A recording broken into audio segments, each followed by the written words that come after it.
Hey everyone, and welcome to the third video in my Frosthaven starting class first impressions series. This video is going to be on the Deathwalker. To preface this video, there's a pretty funny moment in this video in which I don't quite understand the way the Deathwalker works, so stick with it. I swear that there is a moment of realization that I have, and it all kind of clicks into place, so bear that in mind. This video is meant to be me seeing the cards and everything for the first time, so I'm literally just looking at it for the very first time and trying to understand it. So yeah, it's pretty funny. Anyway, forgive me for that. I literally didn't understand it the first time I read it. If you like this video, please don't forget to like and subscribe. I'm doing every single starting class, and I've already done a few, so check out my channel below if you'd like to see more. But apart from that, let's just get into it.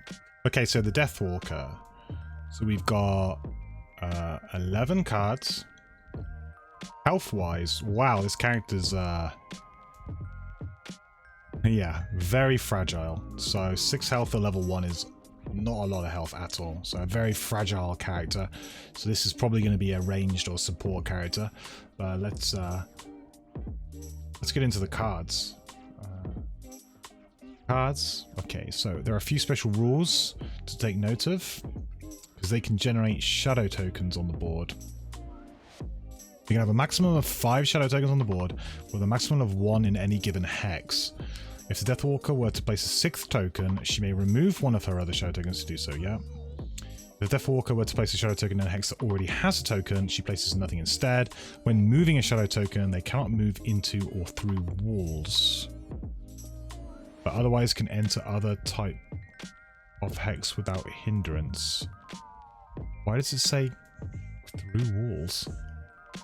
A bit weird. Is it line of sight based? A shadow token may share a hex with any other overlay tile or figure, and a hex with only a shadow token in it is still considered empty. Okay, so that's just a rule clarification because of how empty hexes and occupied hexes work. Shadows never turn hexes into negative hexes for the purposes of monster movement. If a shadow token is removed during any part of an action, then any subsequent attacks, moves, or other abilities must be performed as if the shadow token were not there.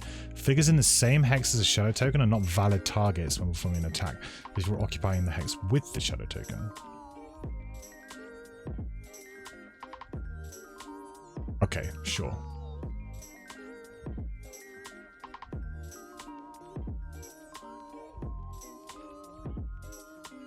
Hang on a minute, that last bit's a bit strange. So figures in the same hex as a shadow token are not valid targets when performing an attack, as if you were occupying the hex with the shadow token.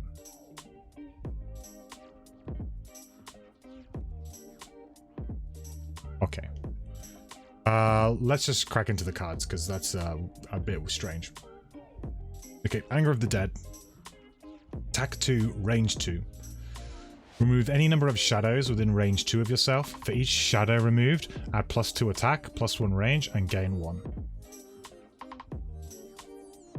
Nice. Okay, so you can like pump yourself up. I like that. I mean, you can have up to 5, so this could be a really pumped up single sort of attack, right? Within range 2 as well, gives you enough space to actually generate that shadow, you know, to have that shadow within range. So you've got a good opportunity to buff that up. For each shadow removed, you add +2 attack, +1 range, and you gain... No. Whoa, whoa, whoa, whoa, whoa.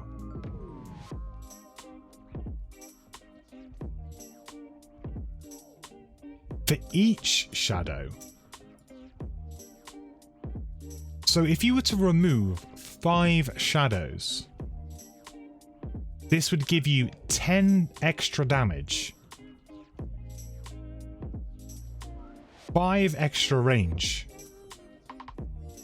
and 5 XP, and it's not even a burn.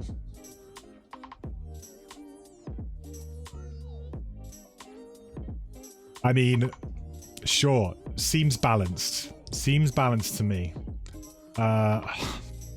That's nuts. I mean, we'll have to see how difficult Shadow is to generate, but let's, I mean, even if you were to maybe do 3, you know, that's still +6. That's still a crazy amount. Wound. Target all enemies occupying a hex with a shadow. So wound again, they're really buffing wound. Or they're really like, you know, pushing wound. All three characters have had access to the wound effect in this so far. Any enemy who moves into a hex with a shadow this round gains wound. I mean, that's, again, this is a bonkers card. This card is actually bonkers. I guess we know why they've only got 6 health now, right? How many cards did they have? 11? They've actually got, like, loads of cards, too. Okay. Call to the Abyss. Each time you kill an enemy, you may place 1 shadow token in the hex the enemy occupied. And that's just 2 XP, and that just happens for the rest of the scenario. I mean, it seems pretty good, but you have to kill an enemy. So, depending on your party makeup, this might not trigger as much as you think. It seems good though, but we'll see. And then this one is just place 1 shadow token in a hex within range 2. I'm looking for ways to place shadow tokens now in a more of an efficient manner. So the bottom of this card doesn't seem particularly efficient, just placing 1 shadow token. I hope we can place more than 1 shadow token in a turn. Each time you kill an enemy, you may place 1 shadow token. I think this is pretty decent, but it certainly helps you kind of like combo off. Like, you know, you use your shadow to kill somebody, they then drop shadow, you can then use that shadow on the next turn to kill somebody else, they drop shadow. You know, it's definitely going to give you some natural kind of ways to just keep going. So we'll have to see what the other cards are like, but this, yeah, it seems okay. The bottom I'm not a fan of, but that's because it's only 1. All allies and enemies adjacent to or occupying a hex with a shadow suffer 1 damage. This is pretty similar to like a Cragheart effect, level 1 effect where they could basically do a ranged attack, which would make people suffer damage that were adjacent to the target. So this is kind of a little bit similar to some of the Cragheart abilities. Yeah, this seems okay, but I do presume that you probably will end up hurting your allies because the shadow is going to be kind of a bit all over the place sometimes, especially with this. Like, you're not going to be able to control it as well. Move all shadow tokens up to 2 hexes. Not sure. I mean, this I'm not sure at the moment because I'm not really sure about the power level of this of the shadow tokens themselves. So at the moment, this seems fine. Fluid Knight. Attack 4. Perform the attack as if you were occupying a hex with a shadow, then remove shadow.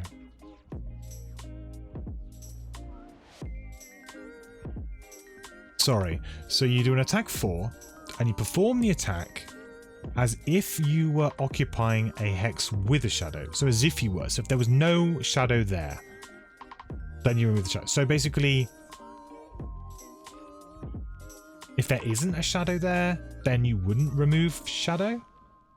Or do you place a shadow, do the attack, then remove the shadow? It's a bit confusing. Not exactly sure what they mean by that, except for the fact that maybe you just sort of like assume that there's a shadow there, then you remove it if there actually was a shadow there. Make the nighttime element, the night element, and you gain 1 XP. Not a burn, so the only burn card we've seen so far is that one. The next time you suffer damage this round, you may teleport to a hex with a shadow, remove the shadow, gain 1 XP, and suffer no damage instead. That's pretty good. That's actually really good. Really, really good. Because there's going to be situations in which this is going to be, you know, perhaps your team is on the back foot, you're taking a lot of damage. You're going to need some way of taking some damage and just like being able to take some damage and just disappear, just to ignore some damage and potentially get yourself to like an advantageous position. Yeah, this is good. The top of this card is very strong as well. It doesn't attack for gaining XP. It is a melee attack, so that will mean that you will you'll have to time your initiative quite well with this, unless you have a way of disappearing. Because these are on the same card, this is quite interesting, because definitely you'd want to play this with this. So yeah, so it's interesting that they've obviously put these two together to stop you from being able to do that. But yeah, this is a strong card. Summon Shadow Beast, so another summon. It's got 1 HP. It's got 3 movement, which is increased for like a level 1 summon over like Gloomhaven, for example. It is on the stronger side. 2 attack though is standard. 1 health is pretty awful. This summon must be placed in a hex with a shadow, then remove the shadow. And it's 1 XP, and it's not a burn. So this is interesting. So in Gloomhaven, there were all of the summons were burns, so they were lost cards. So I think every single character so far, apart from the Blinkblade, I don't think the Blinkblade has summon, but the Banner Spear had a non-lost summon too. So it looks like maybe they're moving towards summons being a bit different, which I think I like, because one of the problems that I had with summons is that the timing of when you summon them was sometimes a bit awkward, because you feel like you want to summon them early in the round and early in the scenario, because you want them to run around and do as much damage as possible. But also with poor movement, they would often just get completely left behind by your party as you're moving along, and they would end up spending, you know, the last half of the scenario just sort of like, you know, comically running around behind you, you know, just doing nothing. So I like the fact that these are non-lost, because that means that you can then make the decision to, when you long rest, you can discard this card, or you can discard this card at any point. You can just choose to discard this card back into your discard pile. Then you can, you know, shuffle, get the cards back. Not shuffle, you don't shuffle in Gloomhaven, but you can get your cards back. And then essentially you would be able to play this again. So yeah, I think I like this change. I think it's like this change because it's going to mean that someone's going to be a bit more dynamic. So, and I think the way they're balancing this is by giving them less health. So basically this guy's going to take 1 hit and he's going to die. The bottom is teleport to a hex with a shadow, so similar to this.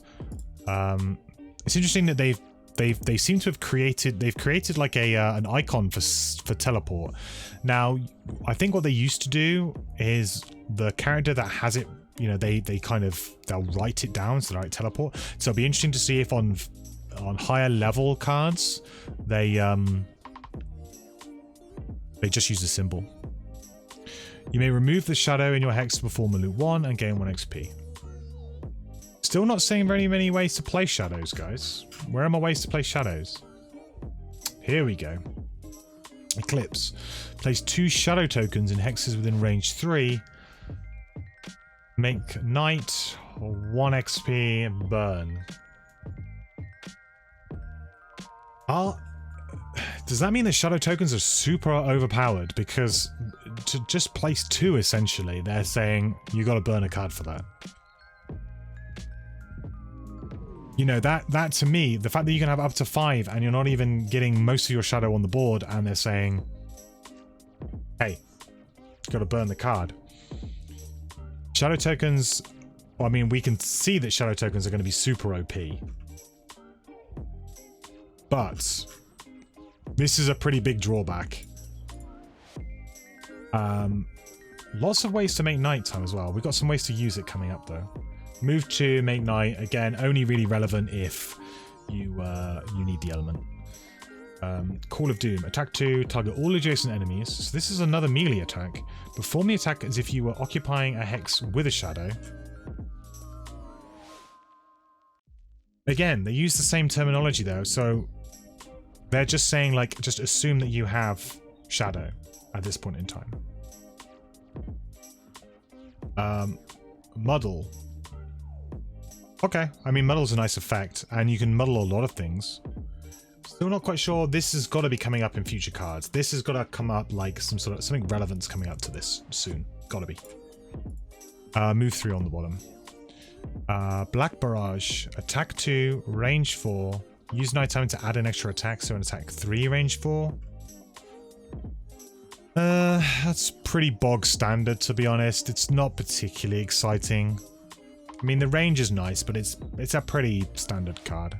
Move 1 shadow token up to 5 hexes. Again, doesn't seem very meaningful. So far, I've seen, like, we've got one clearly extremely busted card. And I think this card as well has got some potential to give you some really nice combo potential later on down the line. But apart from that, the other cards have been pretty average.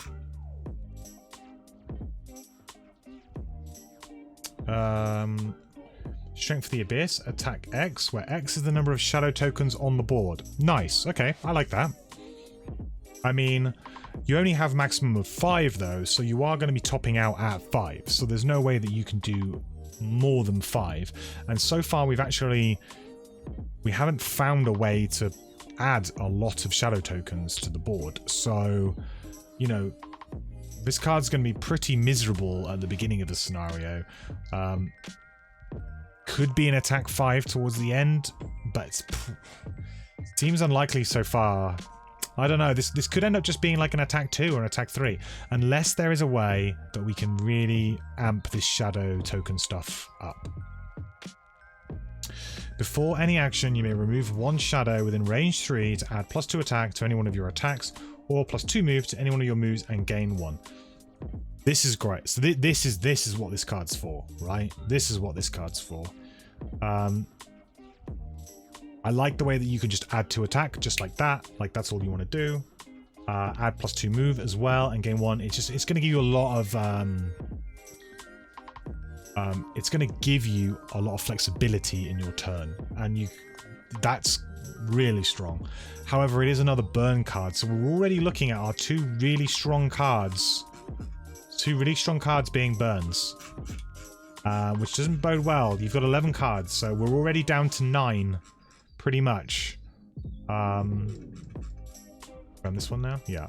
We're down to like 9 already, so... Shadow Step. Move 3. The movement must end in a hex with a shadow, and then attack 2. I mean, it's a movement on the top. I believe that this line here that they've started to put in the cards also means that they're like different. So you wouldn't have to do this move to do the attack too. But I know that you could just use it for this anyway, but... yeah. It's movement on the top. It seems okay. Place a shadow token in the hex you occupy. Move 5. Burn.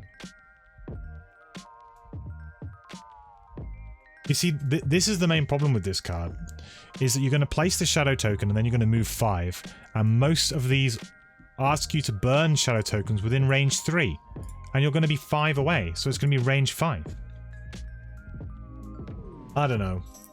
This seems like, I mean, the move 5 is going to be good for just getting yourself to like treasure or something, or into a position to catch up or something like that, but you're going to have to move this token. I realize there are a lot of ways to move shadow tokens, but I like to be proactive on my turns, and having to take a turn where I go, okay guys, I'm just going to move shadow tokens this turn, doesn't feel very fun. So I hope that there are ways that we can do this more efficiently. I'm sure there will be. This is level 1, by the way, so, you know, usually these things get a bit more bonkers as you level up.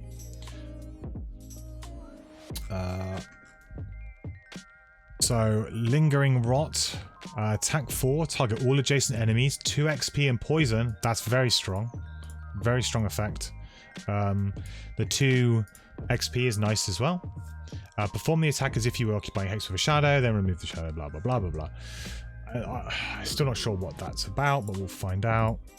Move 2, poison, target 1 adjacent enemy. Yeah, that's okay. You can kind of move in, poison something, then attack them. So give yourself a little bit of a bonus. I don't mind that. I'm surprised that this character seems to be melee based, but has hardly any health. Initiative wise, they seem to be fairly...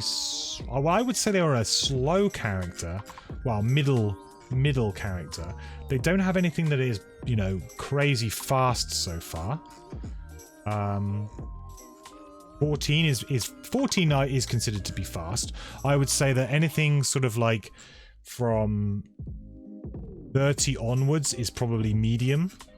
You know, they've got a few that's a little bit below that, but again, it depends on the different enemies that you're fighting. So 26, I mean 11. Oh, that's level 2. We'll get down to that in a sec. Initiative doesn't seem to be great on this character. Rest in the Shade. Heal 2. Affects self and all allies occupying hexes with shadows. Yes, that could be quite a nice little effect, actually. Good for removing poison, but again, though, you're banking on these shadow tokens, and I'm just not seeing a way of making these shadow tokens be consistent for you, which is my main concern at the moment with this character, is I don't see many ways of making shadow tokens consistently, and also, you know, moving them around but not having to spend a lot of time moving them around. Move all shadow tokens up to 5 hexes, 1 XP and a burn. Okay, great.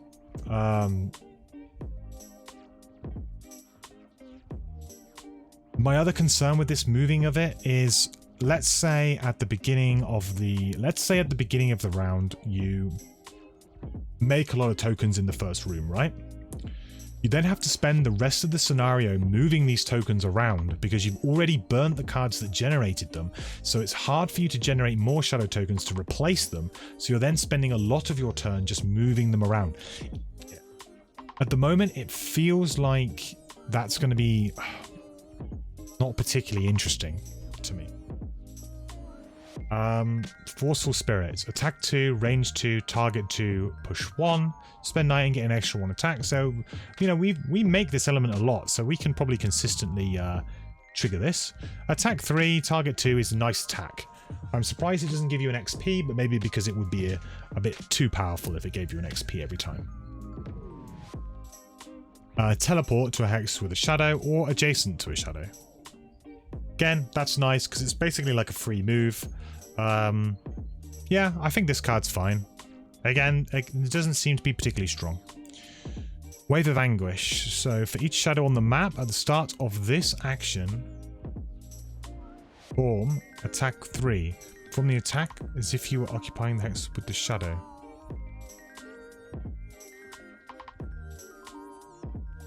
Okay, so for each shadow, you're going to do an attack 3. Oh, and you perform the attack as if you were occupying the hex with the shadow. Have I been misreading this the whole time? Whoa, whoa, whoa, whoa, whoa. Oh. It's clicked. It's clicked. So you do this because you don't actually have to be in the hex. You're like appearing from the shadow and you're like, okay, it suddenly makes sense now. So if I was to do this, I could basically choose a point. I could choose a hex where the shadow is and say, okay, I'm going to be performing the attack from that shadow. So it's like you're kind of like moving in and out of the shadow and you're going in, you're doing your attack and then the shadow vanishes and you're gone. You haven't physically moved yourself. Right. This character makes 10 times more sense to me now. That's why this is a first impression. This is literally me like being a bit confused by what that meant. I get it now. Okay. This character's a lot more interesting suddenly. Okay, a lot more interesting. So you can basically move in and out of the shadow. I feel like that means that this is going to be... You're not going to have to worry about your health, because I was worried about you getting hit a lot. Well, you're not going to get hit a lot now. That's going to be absolutely fine. That's not going to be a problem.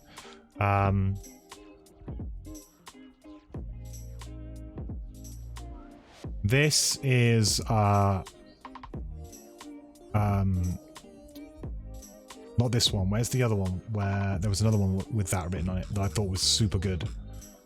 But I didn't really understand why it was written there. Like this now suddenly becomes really awesome.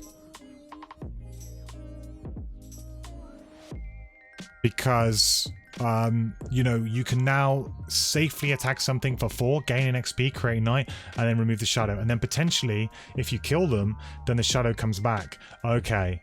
Starting to make a bit more sense now. It's starting to click a little bit more. Okay.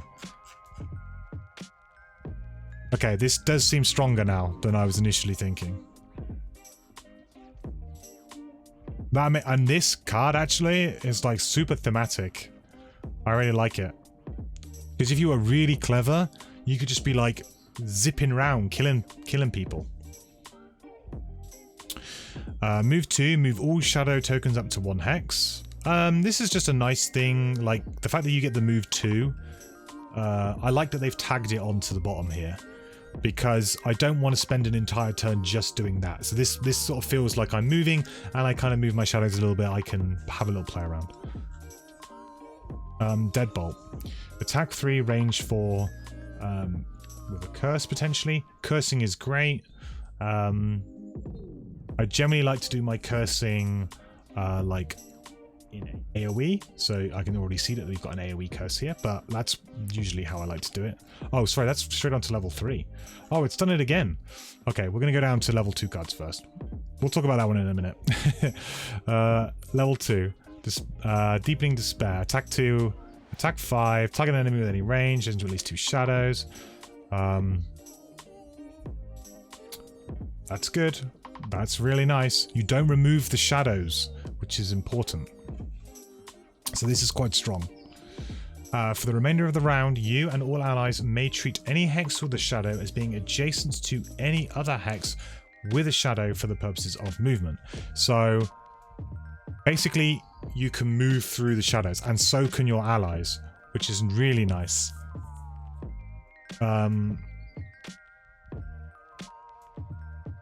That could be... I mean, the thing is, it's a burn, though.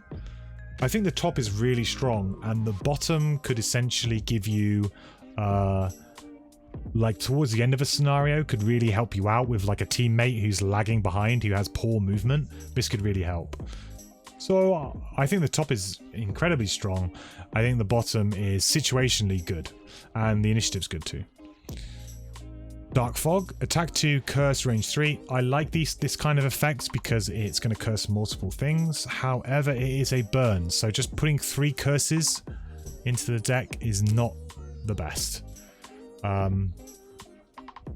If you could recur this, it would be very, very strong. So, I think it's okay though.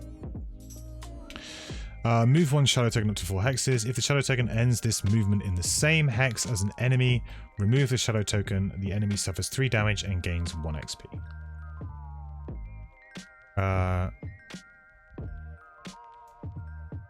This is quite nice because essentially you can kind of throw a shadow at an enemy and do true damage. So it goes through shields. This could be a nice way of just sort of like killing something like a living spirit, something which has got low HP but high shields, like the imps as well. This could be quite good for that, and you can reoccur this. So I think that at level 2 this is actually kind of difficult. I really like the top of this because you don't have to burn it. Move the Discord down. Actually, I really kind of like this. The difference between these two is actually kind of... It's difficult to pick between these two.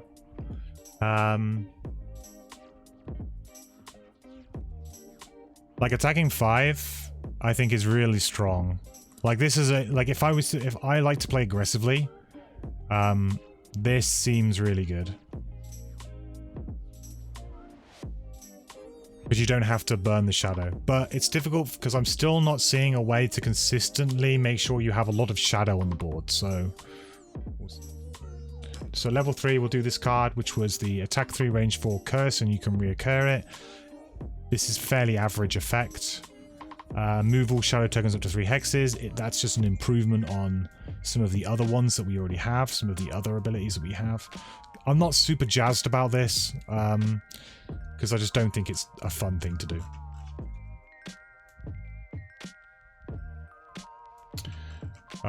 So the other level 3 was Ritual Sacrifice. Attack 4, add +1 attack for each shadow token adjacent to or in the hex of the target. That seems pretty decent. Pretty decent. In fact, you could probably make that an attack 6 fairly easily. So, yeah, I don't mind that card. I think that's pretty decent. You don't remove the shadow as well. I think the only way that you can do extra damage but without removing the shadow seems to be pretty strong. Remove any number of shadow tokens. For each one removed, gain an XP. And you can shield yourself and all allies where X is the number of shadow tokens removed. That could situationally be very good too, because you might have, you know, a turn where your team needs to long rest, or, you know, your team's pretty beat up and it's looking bad, and you just need like one turn to be able to, you know, to sort of turn the tide of the fight, and this would really help you do that. So I think this is pretty strong. Out of these two, I mean, I'm taking this card because, again, the moving the shadows at the moment, I just don't like it. It feels clunky. It feels like I'm sacrificing turns to do things. I just don't see it being particularly interesting. It might be necessary, that's the thing. So I'm still not sure if it might not feel good, but it might be necessary to make the character operate in a much cleaner way. So we'll see.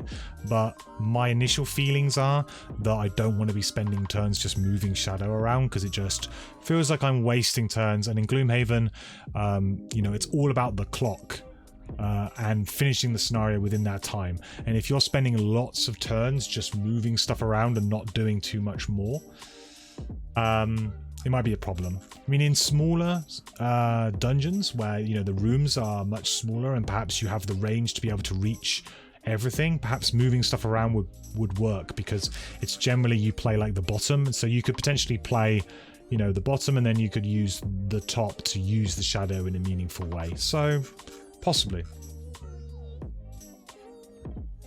Okay, so level 4, attack 2, wound.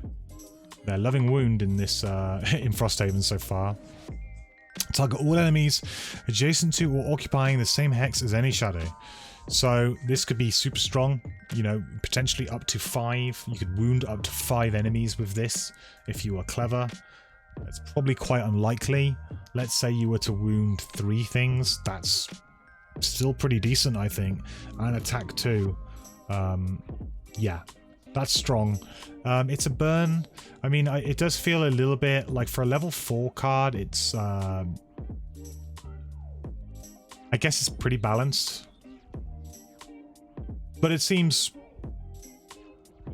like good, like power level. Like, this is good. Place 1 shadow token in 1 adjacent hex. So there's a way that we can potentially start to play shadow. Again, this might be a card that we need just because we need to start placing more shadow down. I'm not too sure. It's hard to tell how the ebb and the flow is going to go. Pulled across. There's a level 4. Bane. The Bane is a new effect. I don't know what Bane does, but Bane is a brand new effect. I think it has something to do with the amount of damage they take.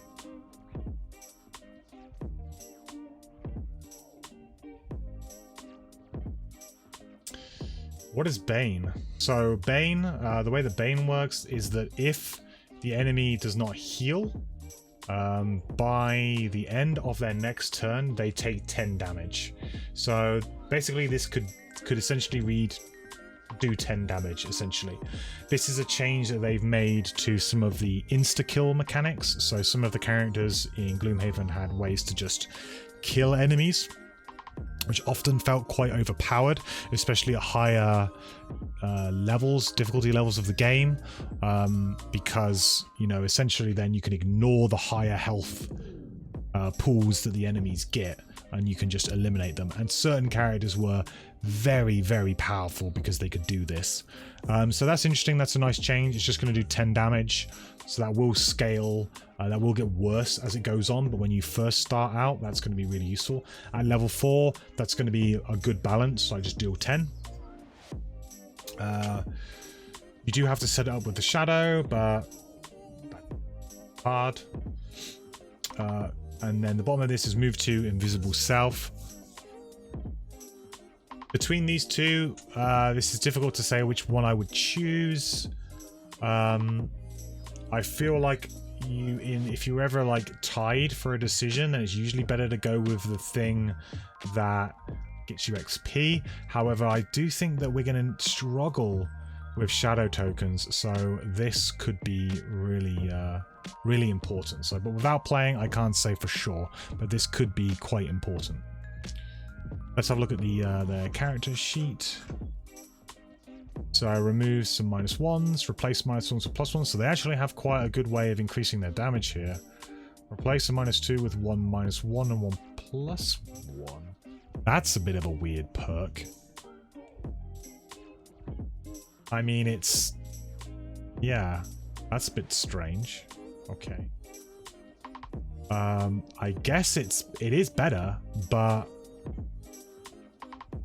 it decreases the variance, right? So that's always a good thing. Add 2 +1 cards. Push. Extra wounds. Heals. Never been a fan of heals for perks. +2 and nighttime. That's just like straight up. I would consider potentially this to be the best one to get. No negative scenario effects and remove 1 -1. Again, I actually feel like that is now worth getting because they've added this extra line. It was really annoying that when they didn't remove the. It was basically just ignore negative scenario effects, which was just like bleh. So this is a really nice change to actually make it interesting. So my initial impressions on the Deathwalker class are that I think it's very unique. They're certainly using tokens on the board a lot more. This has some similarities actually to the Forgotten Circles class, the Aether Diviner. Has some similarities with the way that they use tokens around the board to do different things with their tokens. That's interesting. I think they are probably, out of the ones we've seen so far, the most unique I've seen so far. I know that's probably going to change because I know that the Germinate character is very unique, so we'll get into that in another video. But this character to me seems like very interesting on how the shadow is going to work, because my main concern is that the moving around of the shadow tokens can be a little bit, it could be a bit boring. The generating the shadow tokens seems kind of hard and costly. So the only real way that I can see of generating shadow consistently is with that killing enemies, which then generates you shadow, but you kind of need the shadow there to begin to amp your damage. So the character feels like they have a bit of a snowball effect going on, where if they get a strong start with killing a couple of enemies, so they can get some shadow on the board nice and early in a scenario, then they can start to sort of snowball that shadow. And you know, kill somebody with the shadow, then generate some more. It doesn't look like it's going to be very easy to get 5 shadow on the board, at least at early levels.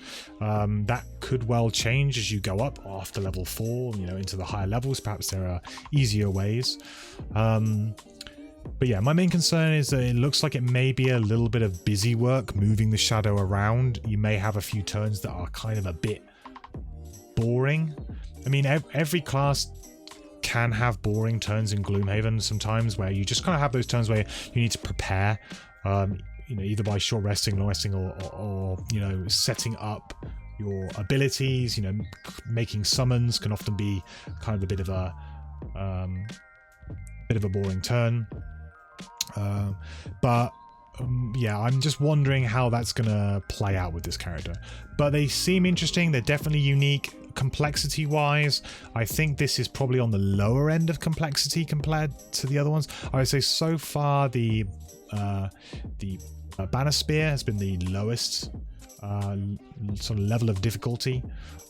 Then I would say this is probably there, and then I would say probably so far the Blink Blade has been the most complex, and that's only because I think to play the character well is trickier. This one I think is an easier character to play well. I think the Banner Spear is fairly easy to play well. I think that the Blink Blade is so far the hardest to play well, just because you need to do that fast and slow combos, and you really need to sort of get into a rhythm with that. So Deathwalker, interesting class. I think it's the most sort of similarities that I can bring to this class, like from Gloomhaven. As I say, it feels kind of similar to the Angry Face class from Gloomhaven. That's what it feels like, but certainly unique and interesting. So that is the Deathwalker. Okay, so there we have it. I got there in the end. So the Deathwalker is definitely a very thematic character, a very interesting character, and a very different character. I do think they are much more straightforward than I maybe first could understand. The way that they use their shadow tokens, I think, feels very kind of natural, and I think as you go on you will definitely get used to playing in that way. So that's very, very interesting. I do think that they might struggle a little bit with moving these tokens around a little bit. I do feel like getting them on the board's going to be tricky, and also then having to spend turns moving them around. I'm not quite sure how I feel about that at the moment, so we'll see. We'll have to see how this actually plays out, but certainly a very thematic character and a very interesting one, and I'm sure a lot of people will be drawn to this character because it's got a very interesting play style and a very unique way of playing the character. So there was a Deathwalker. So if you like this video, please don't forget to like and subscribe if you'd like to see more. I am doing starting class videos on every single Frosthaven character. I've already done the Banner Spear and the Blink Blade, so you can check those out below. But the others are coming later on this week. I also stream regularly on Twitch at www.twitch.tv/mandatoryquest. I stream on there every Monday, Wednesday and Sunday, usually Gloomhaven, but other games too. So come hang out and say hi, and of course, if you've got any comments or any questions about the Deathwalker or any ideas for builds and things, post them in the comments. I read all the comments. And yeah, thanks for watching, guys. I really appreciate it, and I will catch you in the next video.